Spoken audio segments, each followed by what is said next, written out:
आज की हमारी पर्सनैलिटी हैं शी इज़ मिस अनमोल राठौड़ और 2023 में जेकेएस के एग्जामिनेशंस का रिजल्ट आया था and she was the topper. So ma'am स्वागत आपका इस शो में जिसका नाम है inspire gen Z. Thank you so much sir, thank you for having me. और सबसे पहले हम बिल्कुल मुद्दे पे आएंगे। जब रिजल्ट आया तो आपने प्रिपरेशन तो बहुत ज़्यादा की हुई थी, लेकिन क्या सोचा था कि टॉपर भी आ सकती हूँ? कहीं ये जहन में था या जहन में यही था कि पास करना है? सर आई थिंक जब कोई प्रिपरेशन हम स्टार्ट करते हैं तो यही एक एम होता है कि एग्ज़ाम क्लियर हो जाए, और मेरा भी यही था कि एग्ज़ाम क्लियर हो जाए। टॉप करना कोई नहीं सोचता, क्योंकि मैं नेक्स्ट साइकिल की प्रिपरेशन भी स्टार्ट कर चुकी थी, बिकॉज यू डोंट एक्सपेक्ट कि आपका एग्ज़ाम क्लियर हो जाएगा। सो आई थिंक मेरे लिए सबसे बड़ी बात यही थी, एक रिलीफ था कि एग्ज़ाम साइकिल से हम बाहर आ गए। सो आई थिंक वही था, सोचा नहीं था बट हो गया। आपने बात की एग्जाम साइकिल से बाहर आ गए। सो यहाँ पर मैं पूछना चाहूँगा कि आपने जेकेएस एग्जामिनेशन कितनी बार कितने अटेम्प्ट्स में क्लियर किया आपने ये? सो मैंने 21 में ग्रेजुएशन कंप्लीट की थी अपनी, तो ये मेरा फर्स्ट अटेम्प्ट था। तो फर्स्ट अटेम्प्ट में ही आपने केस क्लियर कर लिया और फर्स्ट में ही आप जेकेएस के टॉपर भी बन चुके हैं। जब रिजल्ट आया सबसे ज़्यादा खुशी ये हुई कि जेकेएस क्लियर हो चुका है, या फिर ये सबसे ज़्यादा खुशी हुई कि ये टॉपर बन चुकी हूँ? सर खुशी इसी बात की हुई कि एग्ज़ाम क्लियर हो गया है, क्योंकि जो हमारे साथ बाकी भी एस्पिरेंट्स हैं जिन्होंने एग्ज़ाम दिया, आई थिंक उन सब में ज़्यादा डिफरेंस नहीं होता है मार्क्स का। तो टॉप करना कोई, मैं ये नहीं कहूँगी बहुत बड़ी अचीवमेंट है, because everybody has worked hard for it. तो मुझे लगता है उसका एक एडेड हैप्पीनेस थी कि टॉप भी हो गया है, बट ज़्यादा खुशी इसी बात की थी कि क्लियर हो गया ये एग्ज़ाम। ग्रेट। वैसे तो कहा जाता है कि भाई लड़कियों से उनकी एज नहीं पूछनी चाहिए, वैसे हम एज यहाँ पूछेंगे नहीं, बट इनडायरेक्ट वे में पूछेंगे कि आपकी क्या एज है अभी? लाइक अगस्त 2023 में रिजल्ट आया, तो कौन सी एज में आपने केस क्लियर किया है? Sir I am 24 years old. So okay, 24 साल की उम्र में आपने किया हुआ है। तो उन्होंने बताया कि ग्रेजुएशन की कंप्लीट हुई थी, ग्रेजुएशन के बाद डायरेक्टली एग्जामिनेशन उन्होंने दिया, एग्जाम में थोड़ा सा डिले आया रिजल्ट आने में एंड फाइनली शी क्लियर्ड। सबसे बड़ी इंस्पिरेशन क्या थी, या शुरू से सोचा था कि मुझे इसी लेवल में जाना है, या फिर बचपन में कुछ और था कि कुछ और बनूंगी? सर जब से सोचा था कि एक करियर कोई अडॉप्ट करना है, सो तब से सिविल सर्विसेज का ही शौक था। और आई वुड से कि एक हम हमेशा देखते हैं अपने आगे पीछे कि कितनी प्रॉब्लम्स होती हैं सोसाइटी में, या हम कितनी बार कंप्लेन करते हैं कि ये सही से नहीं है, ये सही से नहीं है। तो मेरे पेरेंट्स ने मुझे कहा था कि अगर आपको किसी चीज़ में इतनी प्रॉब्लम लग रही है, so try to be the solution rather than just complaining. तो जब मैंने उनसे पूछा कि फिर क्या सोल्यूशन होगा, तो उन्होंने कहा कि आप सिविल सर्विसेज ज्वाइन करने की कोशिश कीजिए कि आप खुद सिस्टम का पार्ट बने, और फिर आपको जब सपोर्ट भी होगी गवर्नमेंट की, आप खुद उस सिस्टम का पार्ट होंगे, तब आप देखिए कि क्या आप सोल्यूशंस निकाल पाते हैं उन प्रॉब्लम्स का जो आप देखते हैं। सो आई थिंक वहाँ से ये बात दिमाग में बैठ गई कि प्रॉब्लम को सिर्फ कंप्लेन नहीं करना है, सिर्फ क्रिटिसाइज नहीं करना है, you have to be a part of the solution. तो आई थिंक वहाँ से इंस्पिरेशन मिला कि सिविल सर्विसेज के लिए ट्राई करें, और इसीलिए मैंने ग्रेजुएशन भी अपनी लॉ में ही की, क्योंकि मुझे लगा कि एक लॉ नोइंग सिटीजन और एक लॉ नोइंग एडमिनिस्ट्रेटर बहुत ज़रूरी है। तो इसीलिए आई थिंक उसने भी हेल्प किया, और वहाँ से ही मैंने फिर सिविल सर्विसेज का ही रास्ता चुना। सब्जेक्ट्स क्या थे आपके? ऑप्शनल जो मेरा था वो लॉ ही था। एंड मेन गाइडिंग फोर्स तो रहती है हमेशा, जब भी हम कोई चीज़ बड़ा अचीव करते हैं, तो गाइडिंग फोर्स क्या आपको क्या लगता है, कौन थी मेन? सर गाइडिंग फोर्स एक से तो मैं नहीं नाम ले पाऊंगी, क्योंकि हम हर एक शख्स से कुछ ना कुछ सीखते ही हैं। सो आई वुड से मेरे पेरेंट्स ने बहुत ज़्यादा इंस्पिरेशन भी दी और गाइड भी किया है। मेरी मदर जो कि खुद एक एकेडमिशियन है, उन्होंने काफ़ी डिसिप्लिन और स्टडीज़ को इम्पोर्टेंस दी, तो मुझे लगता है वो मैंने भी अडॉप्ट किया अपनी लाइफ में। उसके अलावा आई वुड से कि जितने भी एडमिनिस्ट्रेटर्स हैं हमारी कंट्री के, उन सब से कुछ ना कुछ सीखा है, सबकी बेस्ट प्रैक्टिसेस अडॉप्ट करने की कोशिश की है। सो एक पर्सन का नाम तो मैं नहीं ले पाऊंगी। आज यहाँ पर हम इंटरव्यू कर रहे हैं, तो आज भी आपके पापा साथ में हैं? हाँ जी। जब बचपन में स्कूल जाया करते थे तब भी पापा साथ में कंपनी करते थे? जी, पापा का तो बहुत ज़्यादा इम्पोर्टेंट रोल रहा है। मेरे एग्ज़ाम्स हो, स्कूल हो, कुछ भी हो, वहाँ पे हमेशा पापा ने ही साथ दिया है, पापा ही आते थे। एंड सिर्फ कंपनी नहीं करते थे, वो जो एक कहते हैं ना एक गुरु मंत्र देना, या जाने से पहले कुछ टिप्स देना एग्जाम हॉल में जाने से पहले। अच्छा। तो आई थिंक उसमें पापा का बहुत रोल रहा है। किस तरह की टिप्स देते थे वो? ऐसे मम्मा तो बोलती थी दही खा के जाओ, वैसे कोई ट्रेडिशन था? नहीं, वैसा नहीं, वो तो मम्मा का फोटे था कि दही खा के जाओ, पूजा करके जाओ। पापा का हमेशा ये था, be calm, be composed and don't be anxious. मैं बहुत जल्दी एंग्शियस हो जाती हूँ, थोड़ा पैनिक हो सकती हूँ एग्जाम से पहले, कि नहीं कैसे होगा, एग्ज़ाम बहुत डिफ़िकल्ट है, बट पापा हमेशा कहते थे बी काम, क्योंकि अगर आपको आता भी होगा लेकिन आप नर्वस हो या आप पैनिक कर रहे हो तो आप एग्ज़ाम में गलती करके आओगे, या किसी भी जगह आप जा रहे हो आप वहाँ पे गलती करके आओगे। तो पापा ने हमेशा काम और फोकस्ड रहने का वो दिया है। How important are moral value? Sir I would say moral values आजकल बहुत इनकी कमी है हमारी सोसाइटी में, बट ये बहुत ज़्यादा इम्पोर्टेंट है।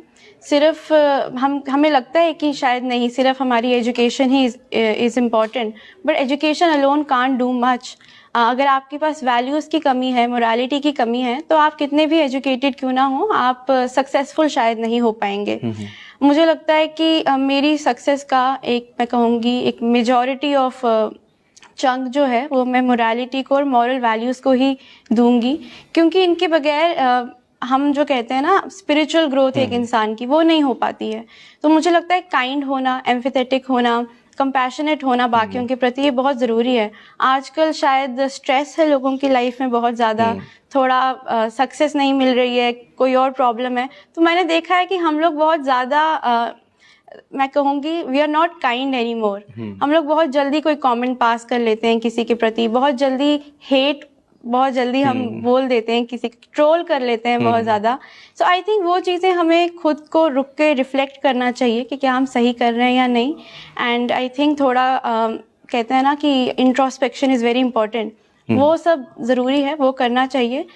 जितना हम पढ़ाई कर रहे हैं, जितना हम कोई और काम कर रहे हैं, उसके साथ साथ ये भी इक्वली इम्पॉर्टेंट है।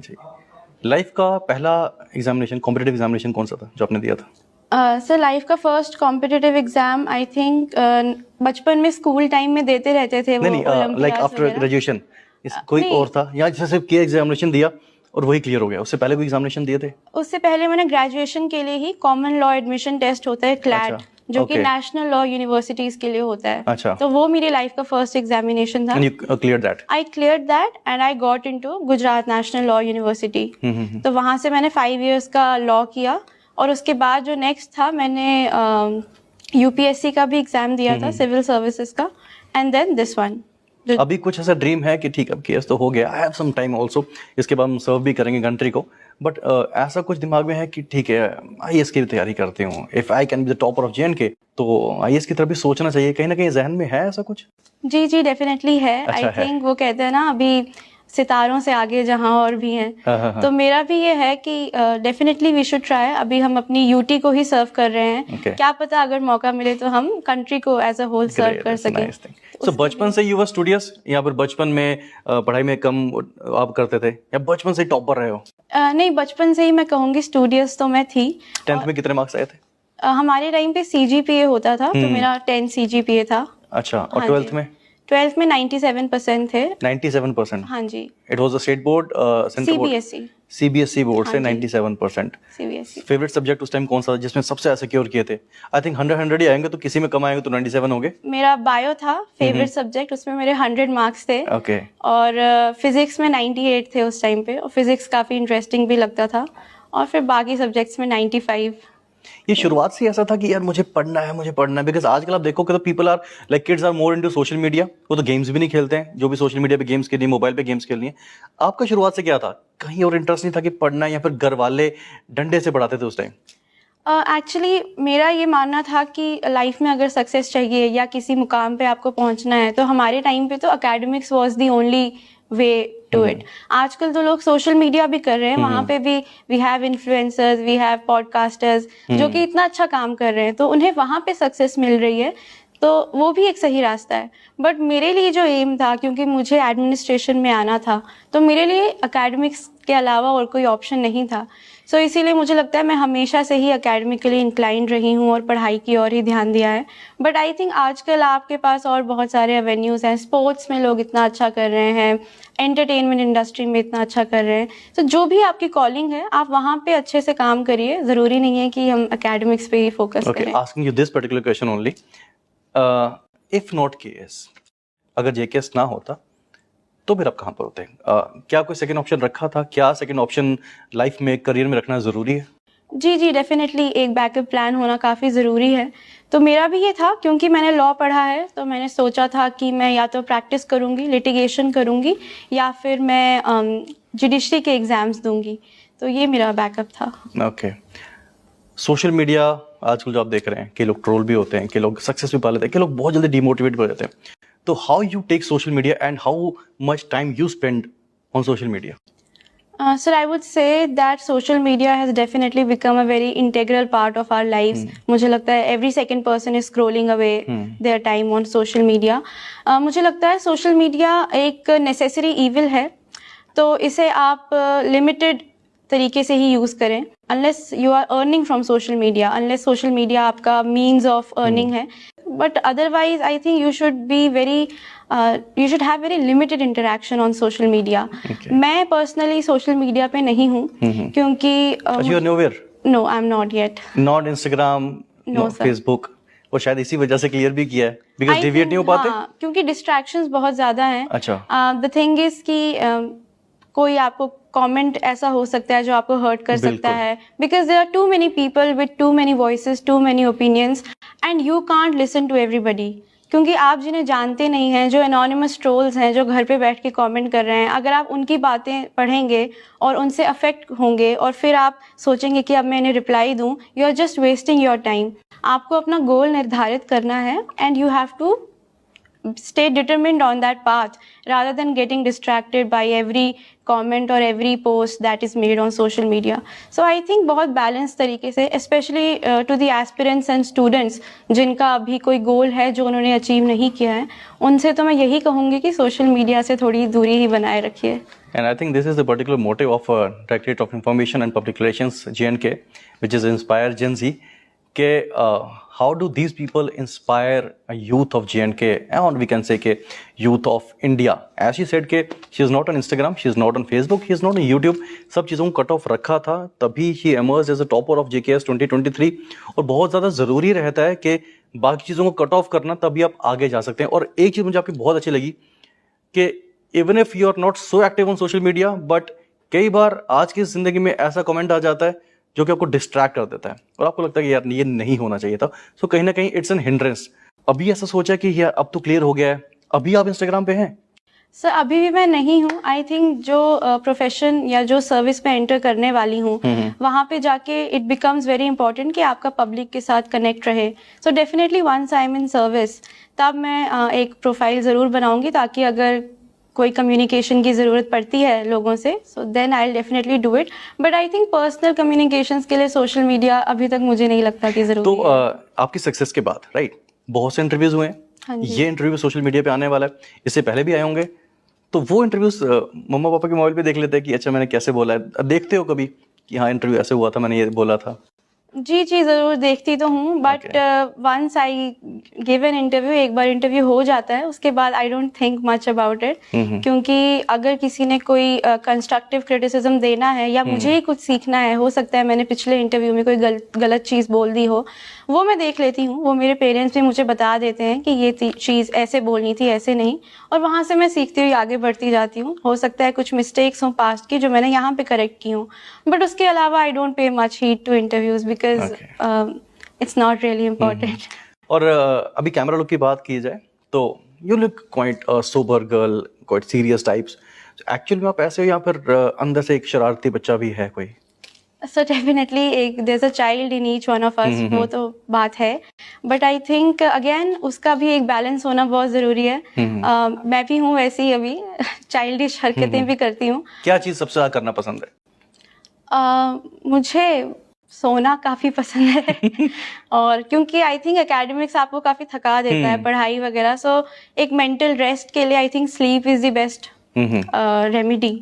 तो वो, और उसके अलावा आई थिंक मुझे रीडिंग काफ़ी पसंद है.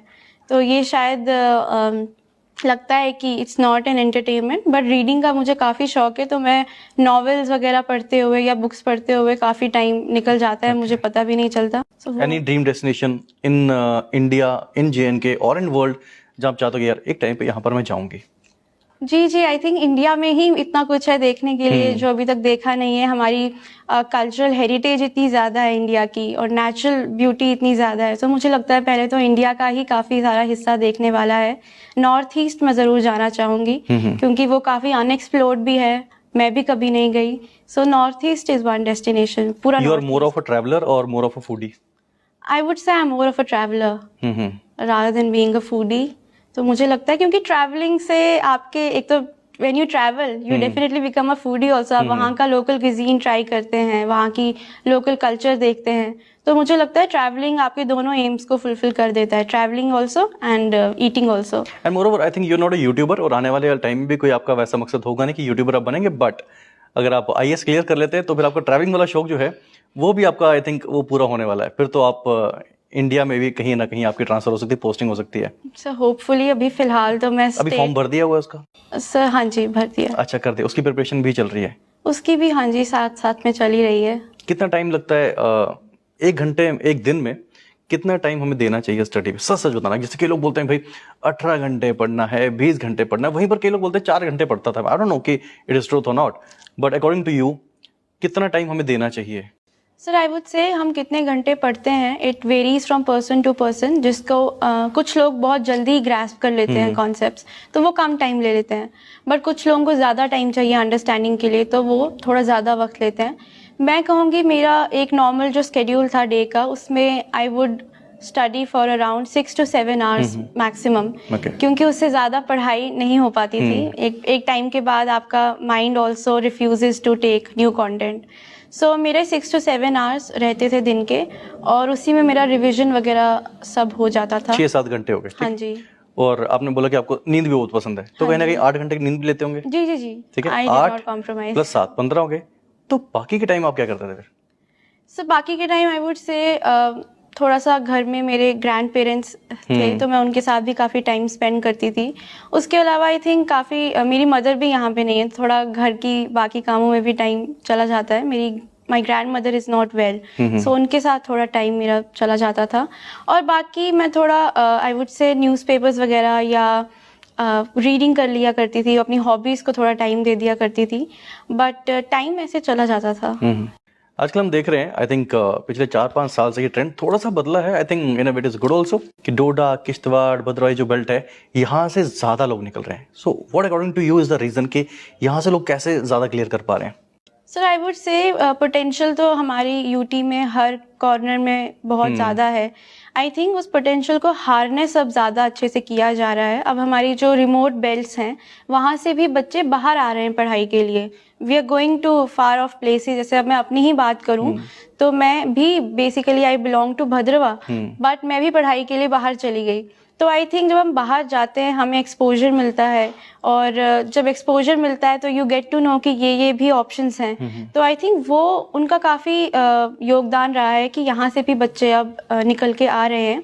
उसके अलावा आई वुड से डेमोक्रेटाइजेशन ऑफ एजुकेशन जो हुआ है बिकॉज ऑफ इंटरनेट, क्योंकि इंटरनेट से अब काफ़ी जितनी भी कोचिंग्स जो पहले मोनोपोलाइज था हमारा कोचिंग इंडस्ट्री, कि सबको कोचिंग जाना ही पड़ता था, but I think now that's not the case.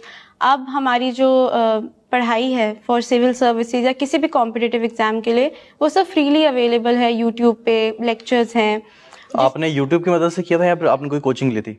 Sir मैंने JKS की प्रिपरेशन जो थी वो यूट्यूब से ही की थी।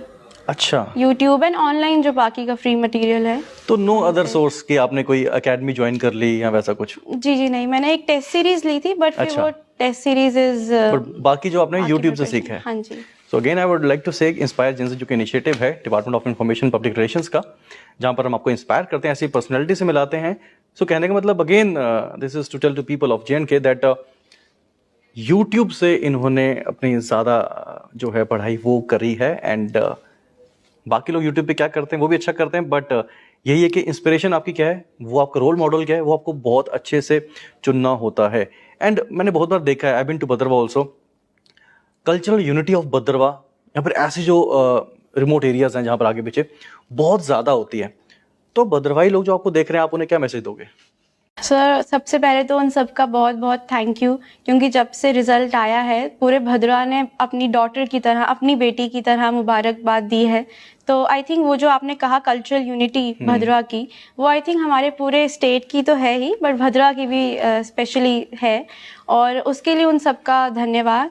और उसके अलावा मैं यही कहूँगी कि जैसे कि हमने आज तक अपनी यूनिटी को मेंटेन रखा है, हमें आगे भी रखना है। और यही है कि जो हमारी नेक्स्ट जनरेशन्स आ रही हैं उनको हम मोटिवेट करते रहें, ताकि वो भी आगे बढ़ के अपने अपने रिस्पेक्टिव फील्ड्स में एक्सेल करें, क्योंकि हमारे जो भद्रा है या पूरा डिस्ट्रिक्ट डोडा, वहाँ से काफ़ी लोग ऐसे निकले हैं जिन्होंने हमारी स्टेट का नाम रोशन किया है।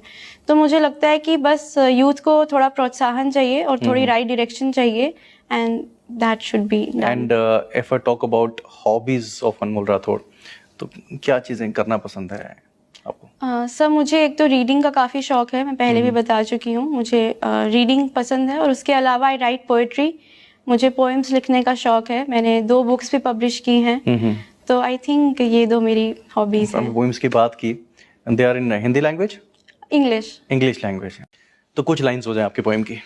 जी जी, तो ये मैंने पोएम लिखी थी किश्तवाड़ के लिए, जहाँ मेरा नानी का घर है।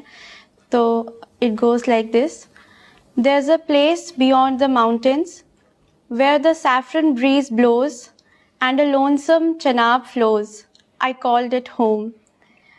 तो मतलब पूछते हैं इसका। जी, तो मतलब ये वहाँ के लिए लिखा था कि एक प्लेस है बियॉन्ड द माउंटेन्स, पहाड़ों के उस पार, जहाँ पर केसर की खुशबू वाली हवा बहती है और एक चनाब बहता है, अकेला चनाब बहता है, और मैं उस जगह को अपना घर कहती थी। क्या बात। तो ये इंट्रोडक्शन है उस पोएम की, और फिर उसके आगे 4-5 स्टैंजाज हैं जहाँ मैंने अपनी पूरी जर्नी बताई है फ्रॉम किश्तवाड़ टू जम्मू। तो you are a painter also? No I am not a कभी ऐसा सोचा नहीं? Because the way you are describing those things कि इस तरह चिनाब बह रहा है, पहाड़ों के पीछे मेरा घर है, तो मेरे को दिमाग में तो पूरी पेंटिंग आ गई कि भाई शायद ऐसा होगा। डिस्क्रिप्टिव है मेरी पोएट्री, बट मैंने पेंटिंग ट्राई की थी, बहुत बुरी। जाते जाते बस एक ही सवाल आपसे पूछूंगा कि what is your message to the people, to the youth of J&K? To the youth of J&K, firstly, just if you have a goal in your mind, अगर आपके माइंड में कोई गोल है तो प्लीज़ आप उसके प्रति डेडिकेटेड रहें। और जैसा कि हमने अभी भी बात की, once you have put your mind to something और आप पूरा एफर्ट कर रहे हैं, so the universe will also reward you. Don't think कि आपके साथ आपको सक्सेस नहीं मिलेगी। सेकेंडली, अपनी डिस्ट्रैक्शंस को थोड़ा कट आउट कीजिए। आजकल हम कहते हैं कि ये सोशल मीडिया का ज़माना है, which is rightly so, but यही सोशल मीडिया हमें अपने गोल से डिस्ट्रैक्ट भी करती है। तो इसको आप थोड़ा लिमिट कीजिए, बैलेंस में यूज़ कीजिए।